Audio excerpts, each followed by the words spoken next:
Hello, আসসালামু আলাইকুম সকল বন্ধুরা।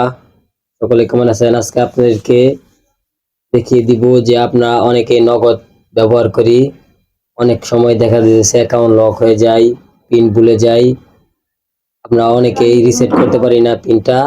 আজকে এই ভিডিওর মাধ্যমে দেখিয়ে দিব যে আমরা নগদের পিনটা কেমন করে রিসেট করি।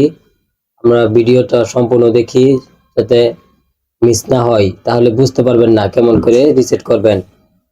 আপনারা সকলেই যে আপনাদের নগদ আছে এর ম্যানুয়ালি আমি দেখিয়ে দিচ্ছি। আপনারা সকলে চলে যাবেন ডায়াল প্যাডে, এখানে ক্লিক করবেন, এই যে দেখেন *16 লিখে কল দিবেন, যেটা নগদ আছে সেটাতে ক্লিক করবেন। এই দেখেন ক্লিক করার পরে এই দেখেন অনেকগুলো অপশন আছে, 8টা। এই যে দেখেন আমি দেখিয়ে দিচ্ছি, 8টা অপশন আছে এখানে। এই দেখেন 8 নম্বরে লেখা আছে পিন রিসেট, 8 নম্বরে ঢুকবেন। এই যে দেখেন তারপরে আছে ফরগেট পিন, দেখেন ফরগেট পিন আছে আর চেঞ্জ পিন আছে। আপনারা যেহেতু পিনটা ফরগেট করবেন, এই ফরগেট পিনের মধ্যে ক্লিক করবেন। এই যে 1 নাম্বার দিয়ে সেন্ড করলাম। এই যে দেখেন এখানে নতুন একটা ইন্টারফেস আসছে, ইন্টার নগদ রেজিস্ট্রেশন এনআইডি ফটো, মানে আপনি যেই এনআইডি কার্ড দিয়ে নগদটা ওপেন করছিলেন সেই এনআইডি কার্ডের নাম্বারটা এখানে দিয়ে দিবেন। দেখেন আমি একটা দিয়ে দিলাম। দেখেন এখানে দেওয়ার পরে এই যে দেখেন আবার এনে বলছে মানে 4 ডিজিট বার্থডে, মানে আপনার জন্ম সালটা এখানে দিবেন। আইডি কার্ডে দেখেন যে জন্ম সালটা দেওয়া আছে, এই জন্ম সালটা এখানে দিয়ে দিবেন।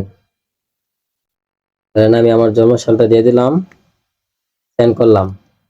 দেখেন আবার নতুন 2টা অপশন আসছে এখানে, ইয়েস অর নো, মানে এখানে বলতেছে তারা 90 দিনের মধ্যে আপনি কি কি ট্রানজাকশন করেছেন। যদি ট্রানজাকশন না করে থাকেন তাহলে নো দিবেন, আর যদি ট্রানজাকশন করে থাকেন এই যে 1 দিয়ে সেন্ড করবেন, মানে ইয়েস।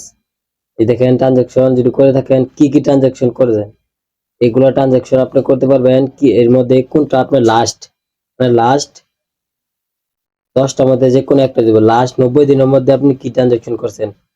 ধরেন এই দেখেন আমি ধরেন 2 নাম্বার দিলাম ক্যাশ আউট, এই দেখেন 2 নাম্বারও আছে ক্যাশ আউট, এই 2 নাম্বার দিয়ে দিলাম আমি। যেটা আপনারা ক্যাশ আউট করতে থাকেন ক্যাশ আউট দিবেন, মোবাইল রিচার্জ করলে মোবাইল দিবেন। এই দেখেন তারপরে আবারও এখানে লেখা আছে ট্রানজাকশন অ্যামাউন্ট, আপনি কত টাকা ট্রান্সফার করেছেন, কত টাকা ক্যাশ আউট করেছেন, আপনারা সঠিকটা এখানে দিয়ে দিবেন। দেখবেন যে আপনাদের নগদের পিন রিসেট হয়ে যাবে। আর যদি সকল ডকুমেন্ট দেওয়ার পরে যদি রিসেট না হয় তাহলে আপনারা নগদের কাস্টমার সেন্টারে যোগাযোগ করবেন। ধন্যবাদ সকলকে।